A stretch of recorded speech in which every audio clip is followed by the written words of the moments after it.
No sé. Llegaba el alba y ellos se iban.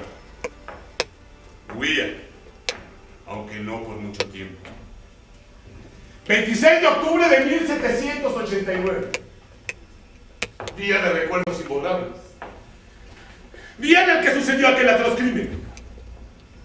Día en el que murió asesinado Joaquín Dongo. Don Joaquín Dongo.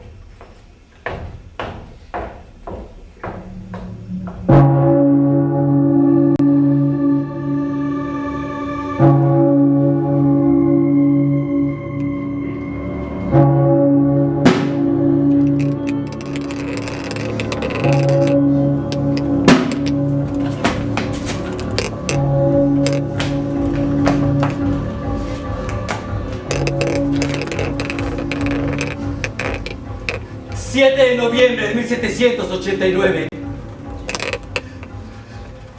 día en que terminó una cadena de actos ilícitos, día en el que callaron las campanas de catedral,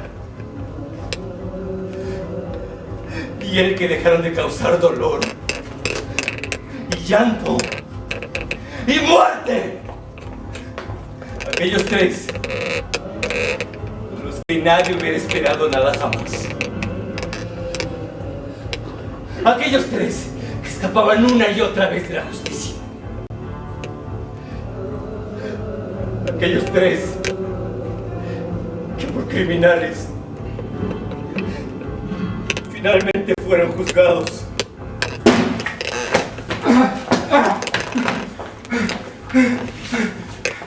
Se llegó el momento. Y asistidos los reos por los padres fernandinos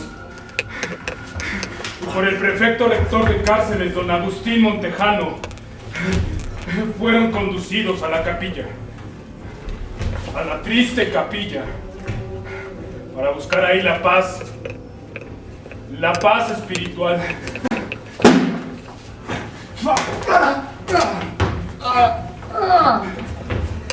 Ya de sábado, día 7 del 11º mes en punto de las 11 de la mañana, comenzaron su peregrinar, su último peregrinar. Iban por la ciudad de la Nueva España y no iban solos. No, les acompañaba una multitud, una furiosa y morbosa multitud. También iba con ellos el silencio sepulcral de cientos de bocas que escuchaban claramente sus oídos y una leve, pero pertinaz llovizna. Llegaron al cadalso, al tétrico cadalso.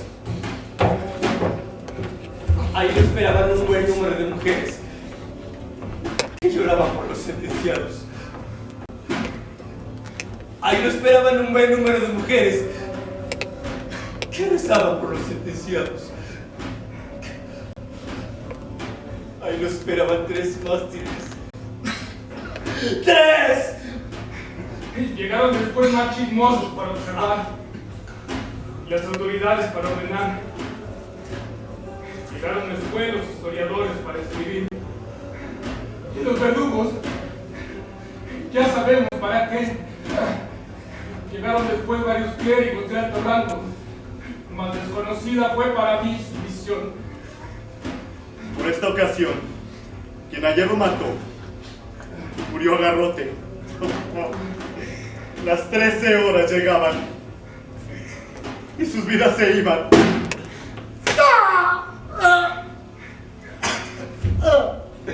Fue doloroso. Sí, muy doloroso. Muy doloroso.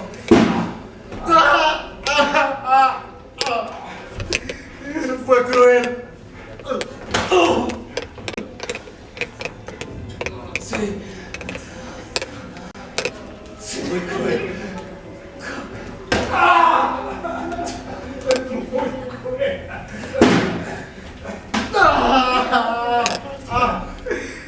Fue la justicia.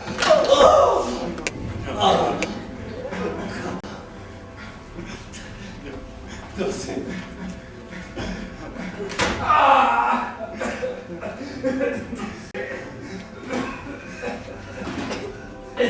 Terminó el castigo. Y con él, el espectáculo.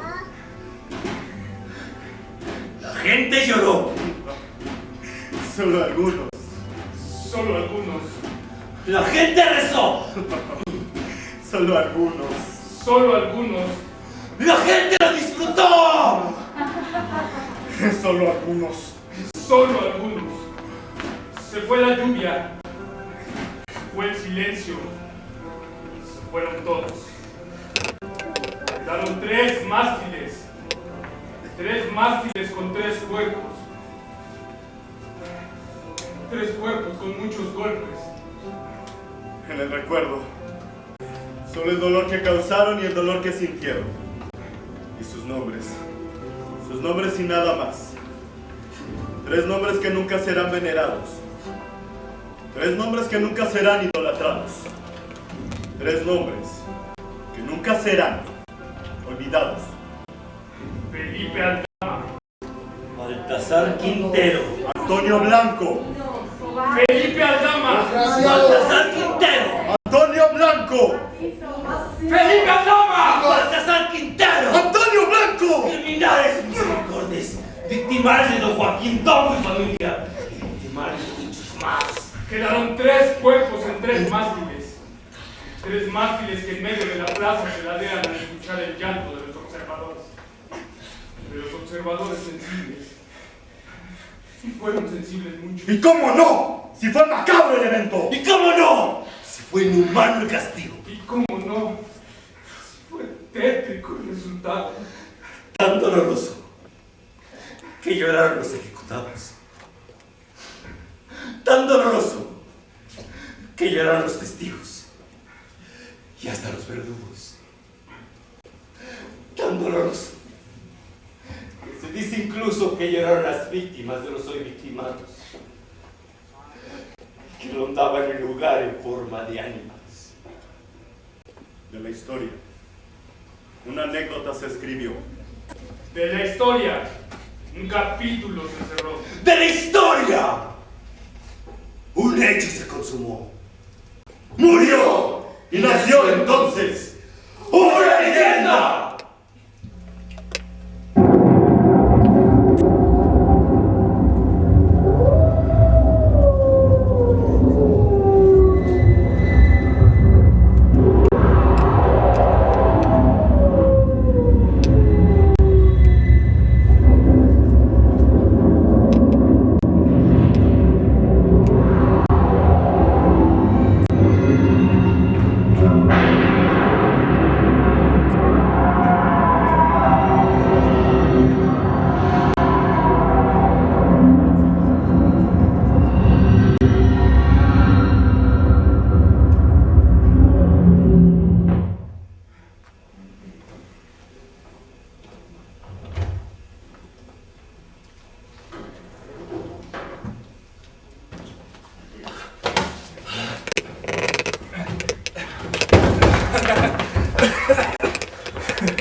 Vamos. Vamos a dar prisa. Aquí pasaremos la noche. ¿Qué lugar? ¿Qué lugar tan extraño? Un extraño escalofrío recorrió mi cuerpo. Vamos, don Antonio. Miren, parece que estamos en ¡En una taberna! Caballeros, Mire Dios. ¿Quién sois? mil nombres tengo, mas no podría recordarlos, mucho menos decíroslos. Vosotros podéis llamarme como mejor os plazca. Pero adelante, tomad asiento y bebed algo. Venimos solo de paso. Sí, estaremos poco tiempo, ¿verdad? Yo no estaría tan seguro, pero como gustéis, caballeros.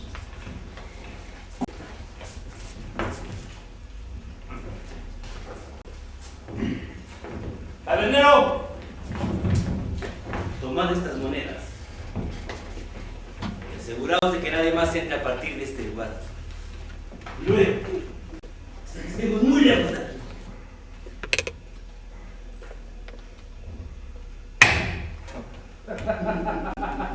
Vamos, don Baltasar, es solo un viejo.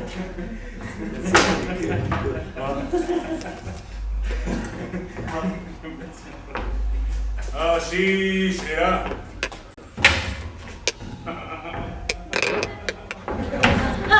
Pero ¿qué sucede? Estamos en su trato. Mismo que he respetado, caballeros, pues a este lugar nadie más ha llegado. Esa gente se encuentra aquí desde mucho antes que vosotros llegarais. ¿Y cómo es que no advertimos antes su presencia? Seguramente la oscuridad os ha hecho una mala jugada, Pero tampoco les hemos escuchado. ni ellos a vosotros. Es decir, que cada quien se distrajo con sus propios asuntos, y al quedarnos sin luz por una ráfaga de viento que apagó las velas, seguramente quisieron aprovechar el tiempo y disfrutar de tan agradable compañía. ¿Vos conocéis? Demasiado bien, caballero. Y puedo aseguraros que es gente discreta, como toda la gente que viene a este lugar. Gente discreta. Pues, ¿qué lugar es este? Mis queridos amigos, sean bienvenidos a La Gaviota, ¡Salud! la mejor taberna de la Nueva España. No puede ser. ¿Ha dicho la gaviota? Vaya. Quiero tener solo de una leyenda. Es real. Veo que tenéis conocimiento sobre mi humilde moral. Y cómo no, si todo el mundo ha escuchado hablar de ella. Aunque no sé por qué pocos la conocen. Y vuestras mercedes, ¿qué es lo que sabéis acerca de mi taberna? Es famosa por el trato que se brinda a los comensales. Y, por supuesto, por vos. No la hagáis, caballero. Se dice que tenés las mejores viandas, los mejores vinos y las mujeres más hermosas. He sabido también que sois experto en entretener a vuestros huéspedes con relatos, leyendas y cuentos macabros.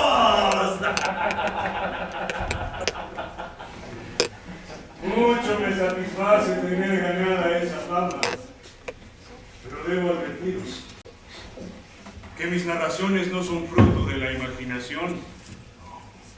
Por el contrario, se trata de hechos reales, reales y nada más.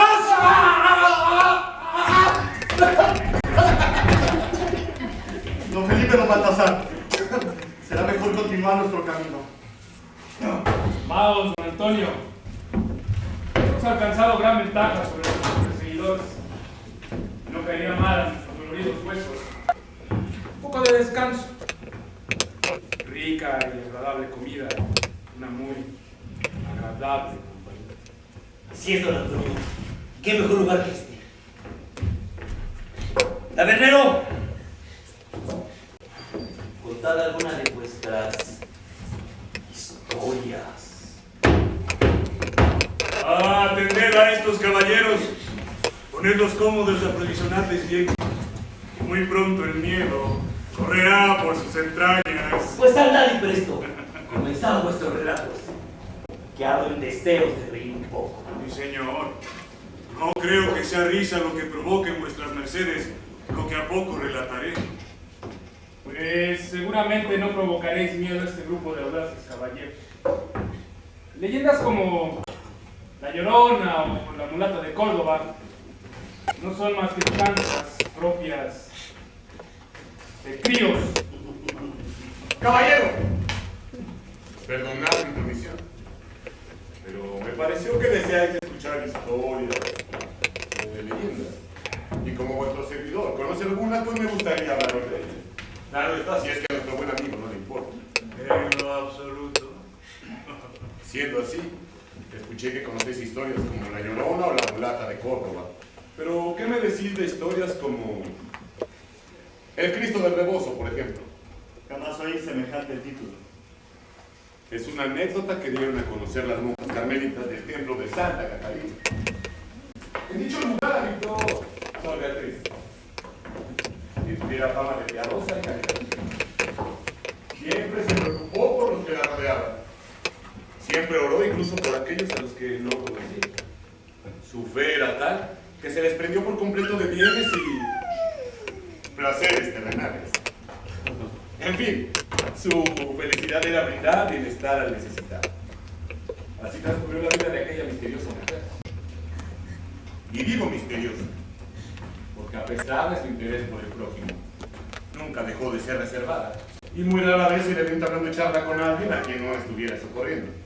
Por lo tanto, poco se sabe de su vida. En cierta ocasión, cuando la monja contaba ya con avanzada edad, y su cuerpo era maltrecho por el paso de los años, en una noche oscura, mucho más oscura de lo que suelen ser las noches oscuras, y fría, mucho más fría de lo que fuera cualquier noche fría de aquel crudo invierno, llamó a la puerta de su celda un hombre,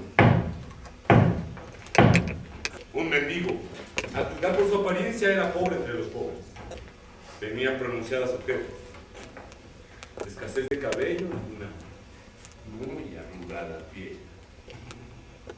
Su esquelética y lastimera figura provocaban una sensación indescriptible, tanto que al verlo la monja comenzó a llorar y de inmediato lo arropó con aquella vieja y heroica manta, que al lado de un antiguo rosario, una deshojada Biblia y un descolorido hábito eran sus únicas pertenencias. El hombre, con la mirada también humedecida, le esbozó una leve y enigmática sonrisa y entonces partió. Sor Beatriz había cumplido con su última caridad, ya que al despuntar el alba, y a consecuencia del intenso frío, falleció. A la mañana siguiente, cuando sus hermanas llevaron el cuerpo a la capilla para velarlo, al voltear hacia el altar se quedaron atónitas al descubrir que la figura del Cristo crucificado llevaba sobre sus hombros, y en forma de rebozo, aquella vieja tela de la que nadie lo despojaría jamás. Esa, sin duda, es una historia conmovedora. Tanto como aquella que es conocida como el Señor del Veneno. ¿El Señor de Veneno? Así es.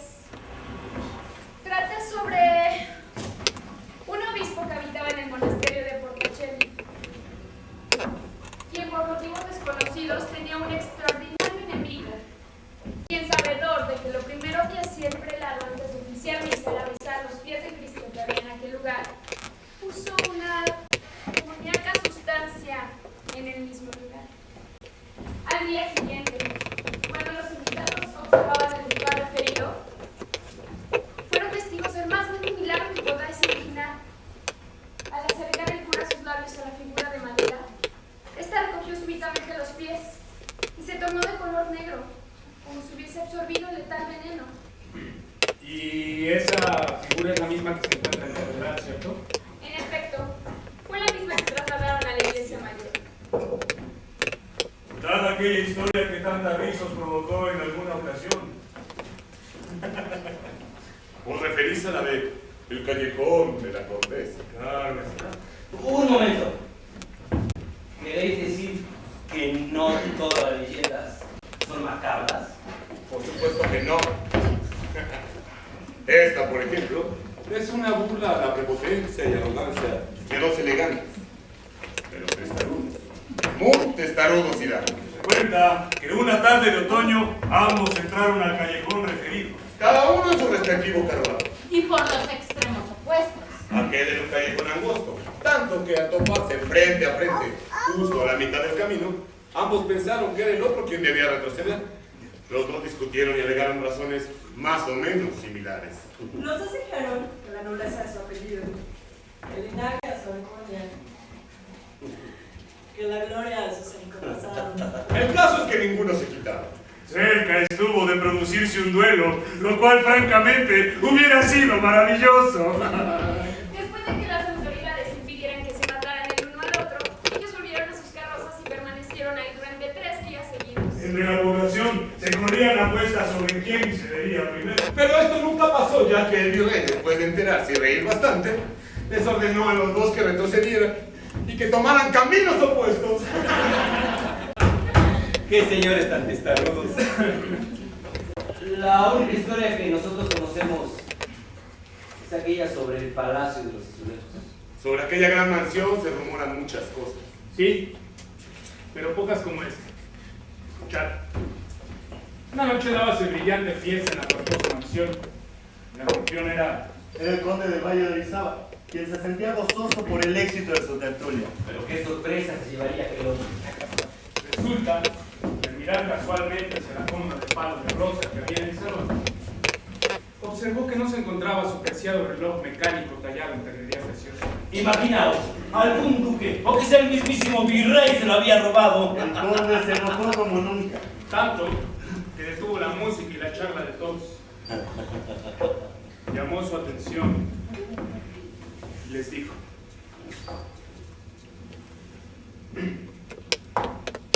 mis queridos huéspedes, mucho me apena interrumpiros, pero he sufrido una pérdida sensible y debo solucionarla. Uno de vosotros se atrevió a tomar mi reloj, el mismo que seguramente todos conocéis. Describió la joya mientras los invitados se miraban asombrados unos a otros y les advirtió: faltan 5 minutos para las 12. A esa hora, mi reloj tocará las campanas. Voy a apagar la luz y exhorto a aquel que lo tenga entre sus ropajes a que lo devuelva a su sitio y así evite el ridículo más grande de su vida. Ese conde era un viejo astuto, supo qué hacer y cómo hacerlo.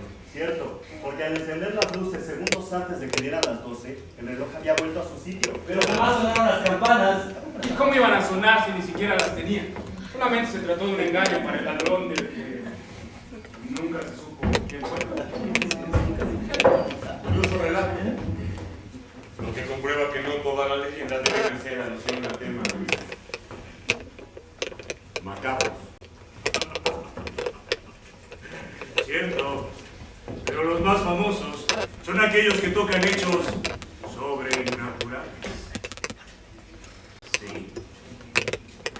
Y de los cuales muchos de ellos tienen como punto de partida ¡un crimen!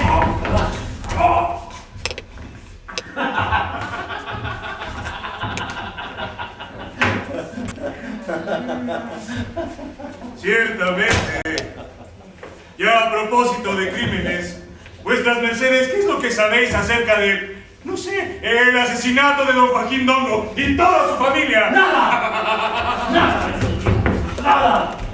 Solamente que algún día será recordado como una leyenda. Cierto, una leyenda. Salud.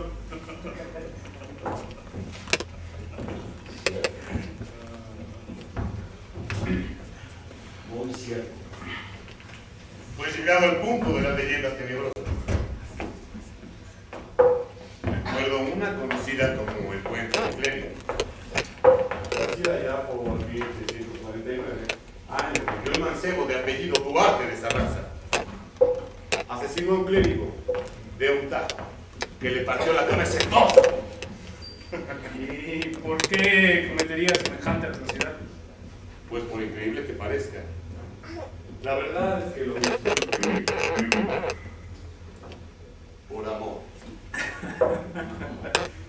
Por amor. Explicaos, por favor.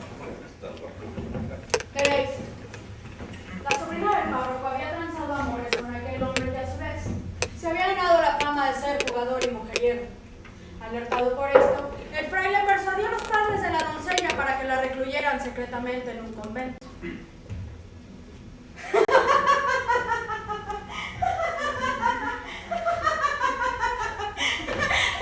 A su vez, el joven Duarte trató de convencer al padre de sus sentimientos, pero al no lograrlo y enfurecido por la dureza de aquel hombre, decidió acecharlo aquella noche que caminaba por el puente cercano a la iglesia. Le salió por la espalda y le asestó aquel machetazo que lo privara de seguir viviendo.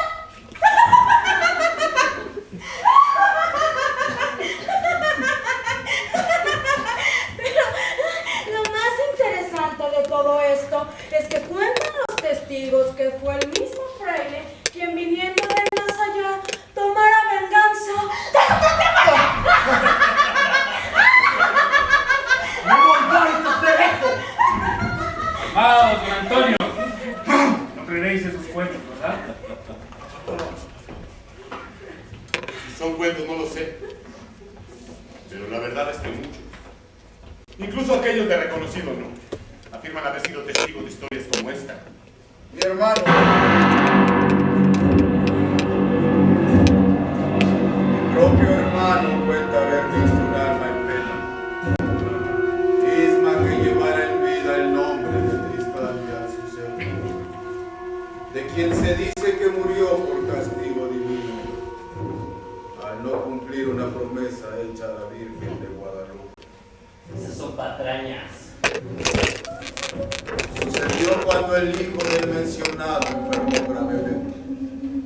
Y el hombre, que la verdad sea dicha, nunca fue muy apegado a las costumbres religiosas.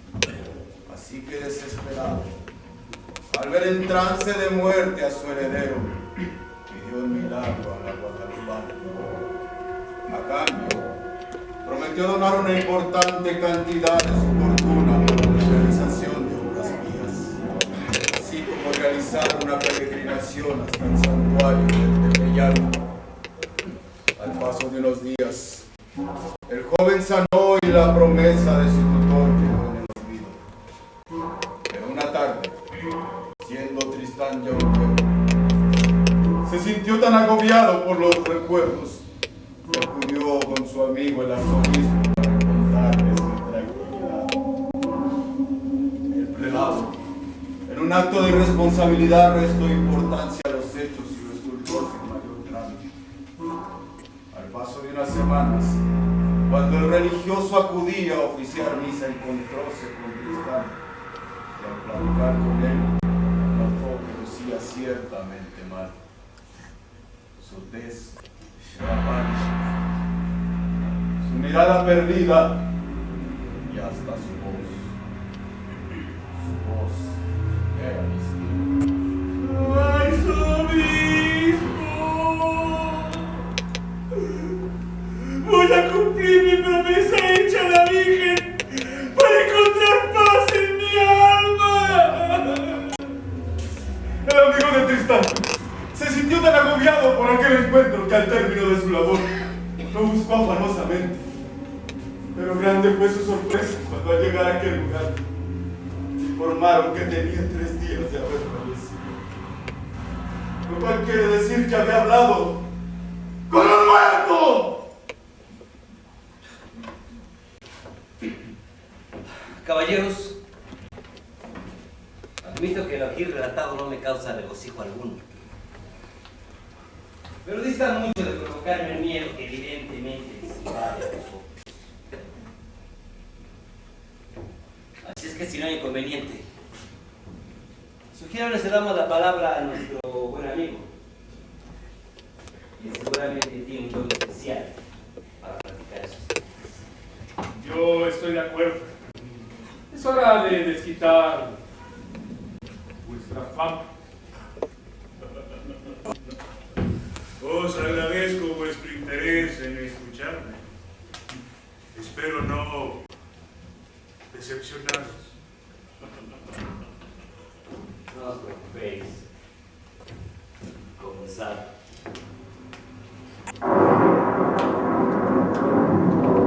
Nuestro siguiente relato acaeció el año de gracia de 1636, en donde por aquellos tiempos se rumoraba de un hombre llamado Don Juan Manuel, elegante hidalgo, de prominente posición social, hijo de acaudalado comerciante y dueño de una reputación intachable, casado con bellísima doncella, siendo este el mayor de sus tesoros y al mismo tiempo la causa de su desdicha, ya que hasta sus oídos había llegado el rumor de que su mujer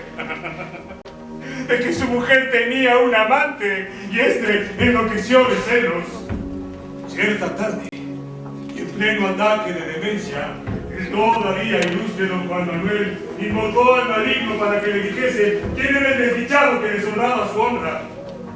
El rey de Ravenna le ordenó a don Juan Manuel que todas las noches matara al primero que pasara frente a su casa, y cuando el amante fuese el ejecutado, él se lo haría saber.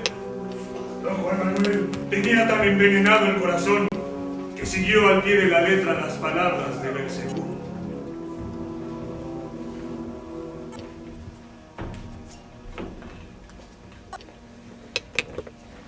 Perdone, Usarced. ¿Qué hora es?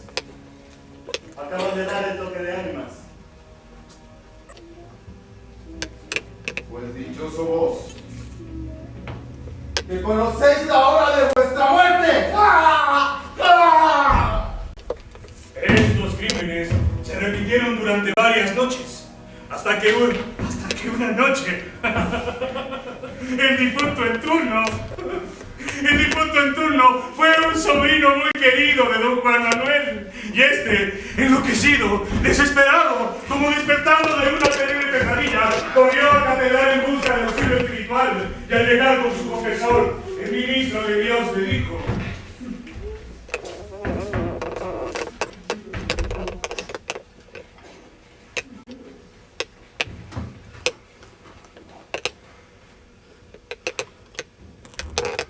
os daré una oportunidad con la que tal vez alcancéis el perdón divino, merced a la infinita bondad de Dios.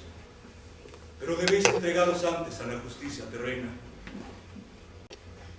Padre, no me pidáis eso. En verdad estoy arrepentido por lo que hice, pero no quiero morir. Si las autoridades se enteran de la historia que acabo de revelar, no tendré más remedio y seguramente me ahorcarán.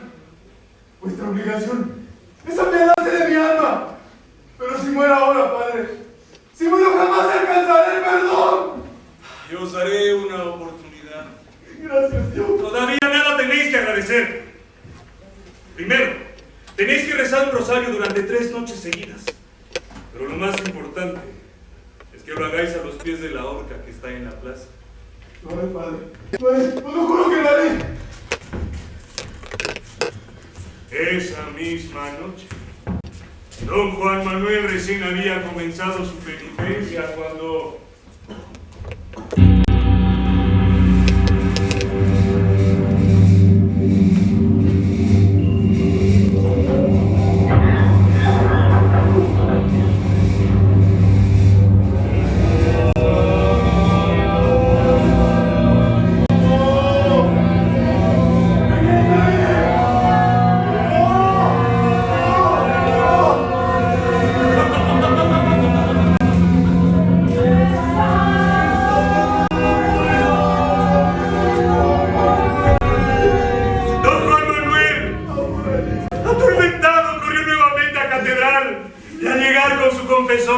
El ministro de Dios le dijo: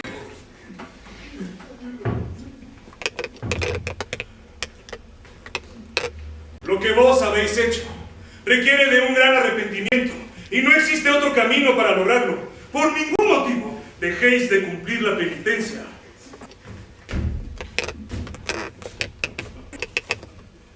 A la siguiente noche, don Juan Manuel se encontraba a mitad de sus rezos cuando...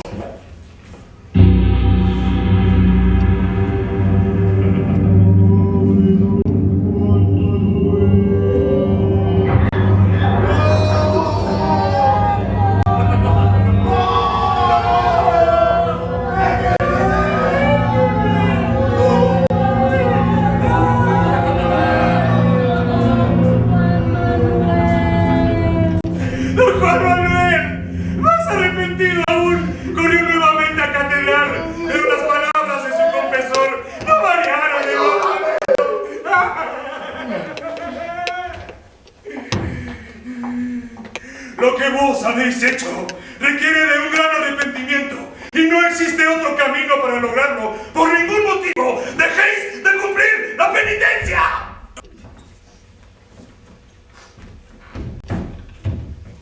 Nadie sabe qué es lo que ocurrió esa tercera noche, pero a la mañana siguiente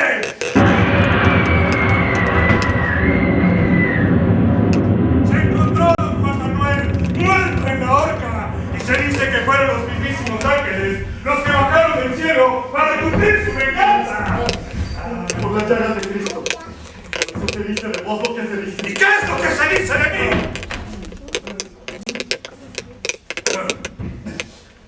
¿Qué es lo que se dice de mí? Sí, se puede saber. Se rumora que vos tenéis pacto con el diablo.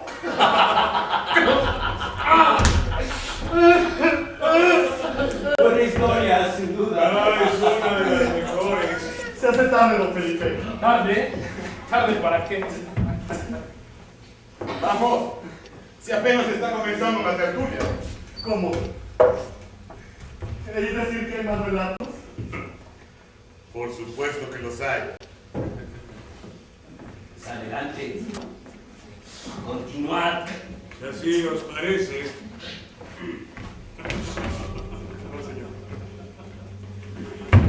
Nuestro siguiente relato es un hecho acontecido en el convento de Jesús María, en donde por aquellos tiempos recién había ingresado una joven de nombre Tomasina, a quien la vida había tratado con severidad.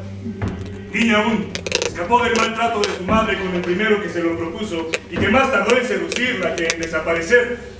Así que entonces la mujer se dio a la mala vida, hasta que la recogió y hasta desposó a un viejo comerciante quien la quisiera muy a su manera. Y considerando a Tomasina como su mayor tesoro, quiso guardarla solo para él, al extremo tal de resguardarle sus habitaciones de las que después tapió las ventanas. Afortunadamente este encierro no duró mucho, ya que al poco tiempo el hombre falleció. Pero dejando como postrera amargura, su cuantiosa herencia fuese entregada al convento antes referido en calidad de dote para que Tomasina fuese aceptada en él. Pesarosa, cavilando sobre su muy discutible vocación religiosa, la recién ingresada al claustro se encontraba en el cuarto de la hora, mismo en el que, según las monjas del lugar, se aparecía de vez en vez el espectro de un fraile.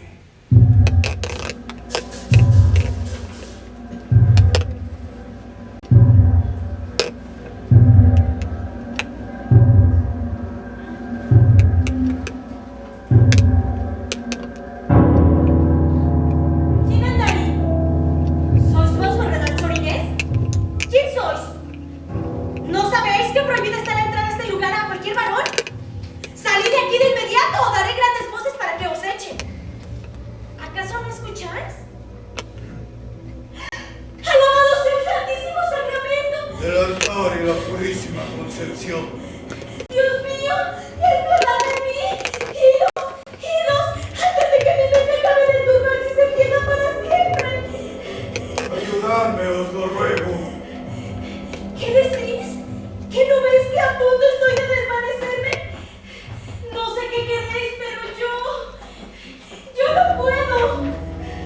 En el nombre de Dios, a quien tanto ofendí en vida, deshonrando mis hábitos con mi mal comportamiento. En el nombre de Dios, ayudad a esta alma en pena, os lo suplico. Pero, ¿cómo podría? ¿Y por qué yo? Llevo muchos años tratando de que alguien me escuche. Pero el terror que causa mi condición me impide demasiado acercarme a otras monjas. A vos, la vida os ha endurecido y es por ello que podéis escuchar. Así que os haré una petición.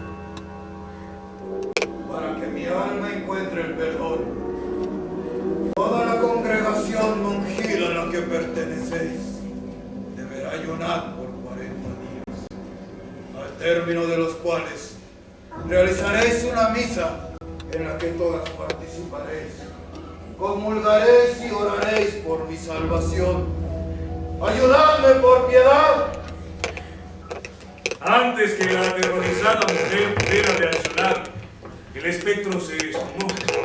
Y entre aterrorizada y confusa, corrió con su superiora para referirle lo acontecido, pero ésta no le creyó. En repetidas ocasiones insistió en el asunto, solo para ser víctima de la burla de sus hermanos. Entonces Tomasina le oró a Dios para que le diera la forma de convencer a sus hermanos.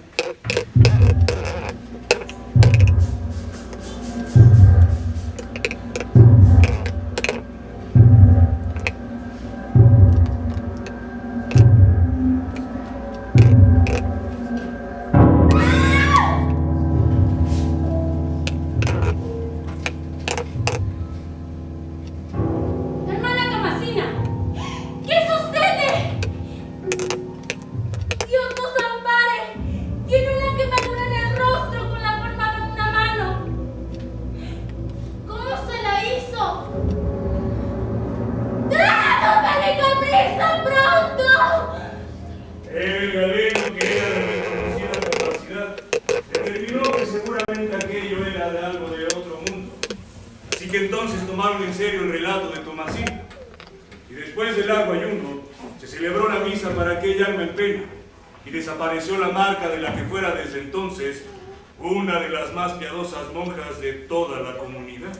Dios nos libre de una vivencia tal. Uno nunca sabe. Será mejor irnos, don Felipe. ¿Cómo? Valdréis en medio de esta tormenta. ¿Cuál tormenta?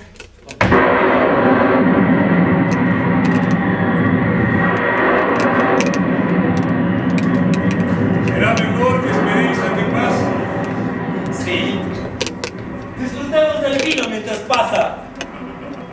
Excelente idea. Además aquí nadie os buscará. ¿Qué queréis decir? Nada. Solo que vuestro comportamiento sugiere que tenéis prisa. Podría decirse que queréis esconderos de alguien. O de algo. ¿Escondernos de alguien? ¿De algo? ¿De qué? No lo sé. Quizá del destino. Pues seguro que haremos el juicio. Qué tormenta, ¿verdad? Cierto. Mucho ha que no había visto una igual. Eso me recuerda a recomendaros que si por vuestro camino sorprende un igual, por ningún motivo, escuchadme, por ningún motivo, os refugiéis en una ermita abandonada, ya que podría tratarse de la macabra ermita de los buitres. ¿Qué decís? ¿De qué habláis? ¿Cómo? ¿Acaso estos ilustres aventureros han oído hablar de tan horripilante sitio? Jamás. El lugar que mencioné se encuentra en el camino a Toluca, y aunque hoy está abandonado, se dice que siempre está sobrevolado por una buena cantidad de buitres. Y quien se atreve a pasar por ahí, asegura que se puede percibir el fétido olor a cadáver. ¡A cadáver humano! Comenzáis a aburrirme, viejo. Se dice que todo comenzó cuando a principios de la pasada centuria, don Jaime de Medina denunció a la Santa Inquisición las inclinaciones judaizantes de Fray Ramiro de Gonzaga. ¿Y cómo podría un sacerdote católico traicionar su doctrina? He de corregir. En realidad estamos hablando de un lego. El caso es que a raíz de calumnias e intrigas, el joven fue condenado a morir en hoguera, y agonizante juró su inocencia y clamó venganza, jurando ajusticiar a su acusador y a toda su descendencia. ¿Y cómo lo lograría si murió instantes después? Eso es imposible. Justo aquí es donde comienza nuestra leyenda. Tiempo después, y luego de una noche como esta, se encontró a don Jaime el acusador muerto en el mismo sitio donde fuera prendido el fraile, hecho que se olvidó con relativa facilidad.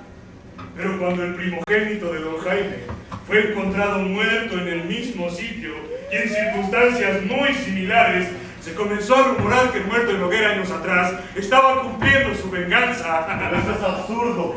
Yo no aseguro nada. Solo doy cuenta de lo que dijo la única sobreviviente de esta tragedia. ¿Ah, sí? ¿Y qué fue lo que dijo? ¿Y quién era que haya sido? La mujer que atestiguó todo cuenta que acompañaba a la víctima de aquel suceso por el camino a Toluca, cuando lo sorprendió una tormenta no menor a la que podemos observar ahora mismo a través de las ventanas. Buscando refugio, llegaron al lugar donde el destino les tenía preparada una muy desagradable sorpresa.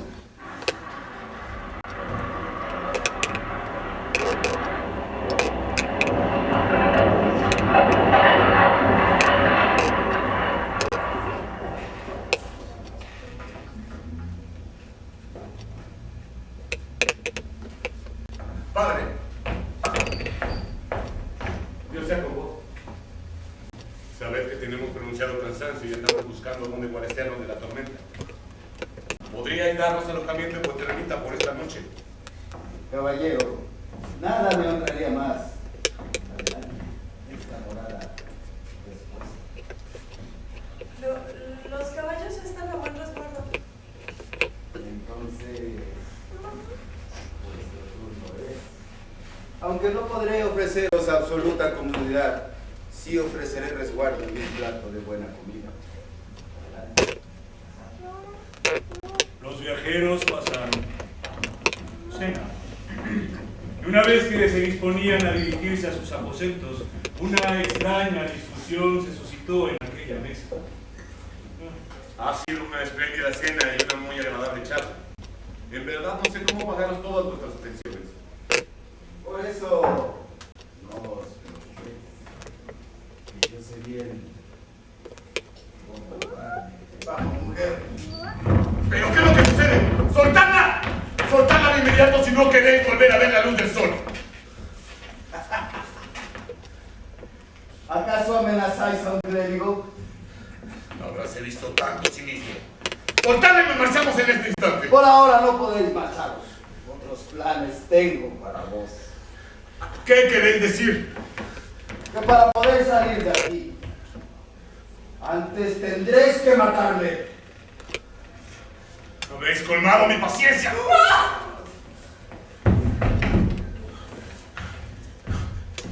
¿Qué habéis hecho? Lo habéis matado. Pero vos sos testigo. Él me provocó. ¡Él se lo buscó! Yo no sé quién era ese clérigo, ni qué razones tuvo para hacerlo eso.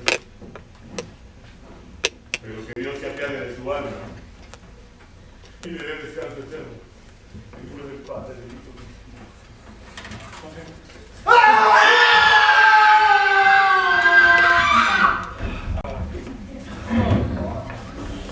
¡Calla, maldito viejo! Cierto. ¡Basta de actos absurdos! Esas solo son tonterías. Vaya, vaya. Parece ser que a nuestros comensales nada les amedrenta. Podría decirse incluso un santo oficio respalda. ¿Y qué tiene que ver el santo oficio en esto? Y además, ¿por qué habría de inquietarnos a nosotros? Después de todo, la labor es la de impartir justicia en nombre de Dios. Justicia. Esa es una palabra la cual vosotros no conocéis su significado. ¿Y acaso es tan terrible como se dice? Más de lo que podéis imaginar. Bastaría con que cualquiera de nosotros acudiera a él para denunciar que vos quizá vos, tenéis pacto con el demonio. O que sois, digamos, unos asesinos. Y se iniciaría un largo y desgastante proceso. Que seguramente arrojaría como resultado final que sois culpables. Aunque la calumnia no es muy recomendable, ya que a la postre, aquel que haya falseado su testimonio será castigado mucho peor que para cualquier pena impuesta por el declarado organismo. Aclarar el punto de escuchar. Poco antes que terminara la pasada centuria, la comunidad dominica del monasterio de Guanajuato adquirió una fama nada agradable al dedicarse a denunciar herejes y hechiceras a la menor provocación, siendo el verdadero fin de esto el apropiarse de los bienes materiales de las víctimas. Era tanto su afán por obtener más que llegaron a acusar incluso a gente de intachable historia. Tal es el caso de don Alfonso Rodríguez. El hombre, se supo después, era inocente. ¡Culpable! ¡Dictaminaron las leyes eclesiásticas! Eran tan graves las acusaciones que sobre él pesaban, que antes de morir fue víctima de las más terribles torturas y ha sido capaz de negar el ser humano.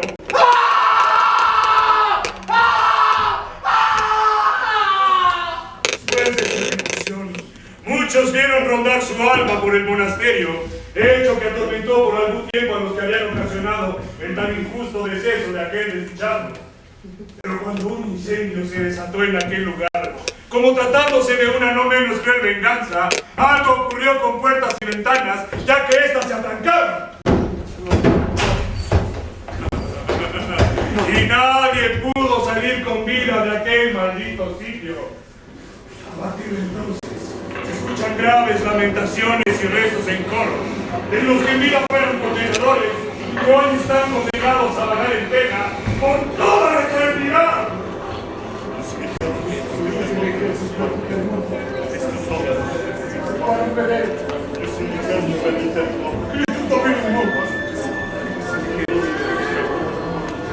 del mundo. Cristo, tome mis muertos.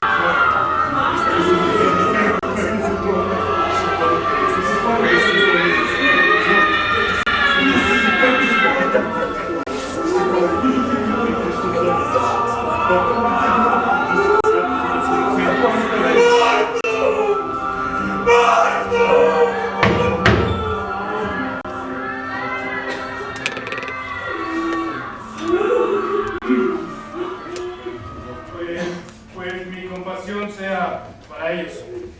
Don Antonio, es hora de irnos. Don Baltasar, será mejor continuar nuestro camino. La tormenta cesó y pronto amanecerá. Sí, tiene razón. Caballeros, damas, nos retiramos. Esperad. Hay una historia más que quisiera contarnos. En otra ocasión será. Vamos. ¿O acaso tenéis miedo? ¡Miedo! ¡Vos, Belzebú! ¿Sabéis con quién estáis tratando? Es sobre la taberna del diablo. ¡Ningún interés nos causa! ¡No se vería! Ya que se trata de la última leyenda que escucharéis en vuestras míseras vidas. ¿Te digo esas palabras o no respondo de mis actos? ¡Habláis mucho, caballero! ¿No sabéis hasta dónde soy capaz de llegar? Veo que nuestros aventureros al fin muestran su miedo. Miedo. Los asesinos de don Joaquín Don y familia no sentimos miedo de unos bellacos como vos. Y si en aquella ocasión victimamos a más de 10, ¿qué lo haríamos con vosotros? Lo que decís no nos sorprende en lo absoluto. Nosotros siempre sentimos quiénes somos. En cambio vosotros, no supisteis ver quiénes somos en realidad. En mi taberna se reúnen las almas en conflicto. ¿Qué decís? ¡Don Joaquín Dongo! No puede ser. No. ¡Vos estáis muerto! ¡A mí me consta! Yo mismo atravesé vuestro corazón con mi espada.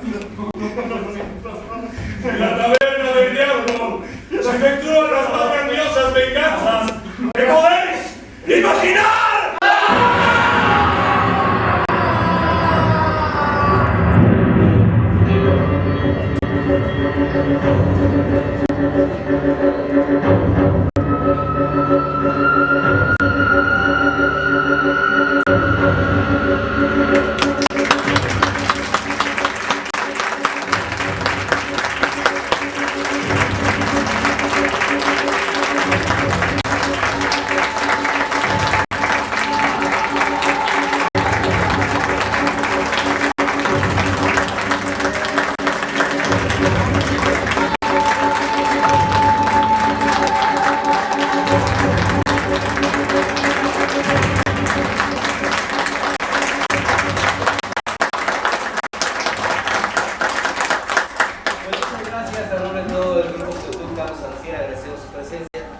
Si me permiten robarles 2 minutitos más de su valioso tiempo, quisiéramos destacar a toda la gente que no se ve, pero que es igual de importante.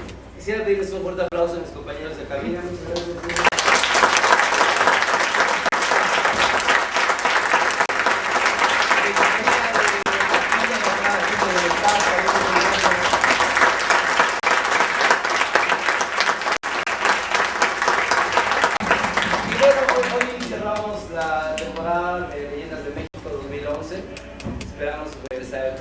Si Dios nos lo permite.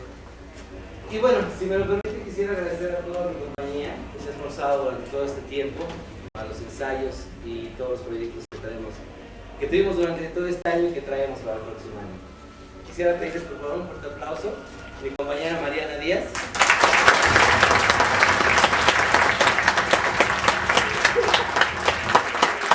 Fernando Trejo.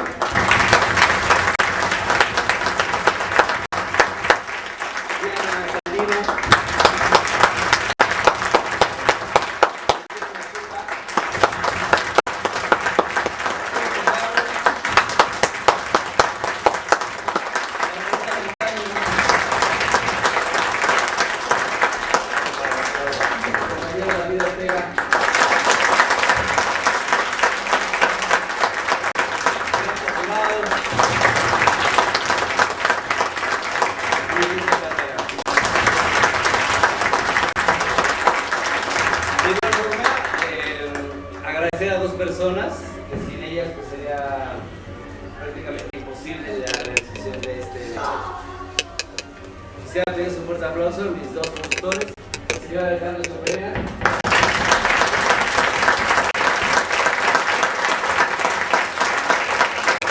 Y el señor Ernesto Dragón.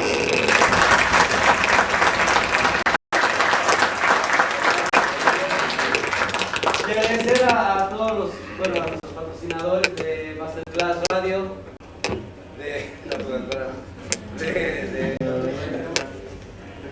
Mente en Blanco también, a nuestra vestuarista Vicky Ayala, a todos los promotores. Acá tenemos a Antonio, ¿cierto? Por aquí había Antonio, nuestro promotor.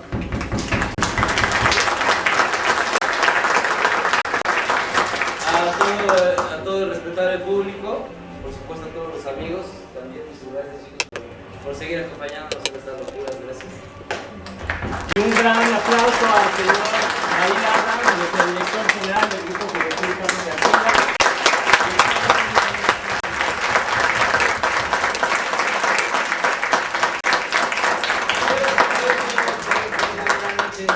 Gracias y hasta pronto. Gracias.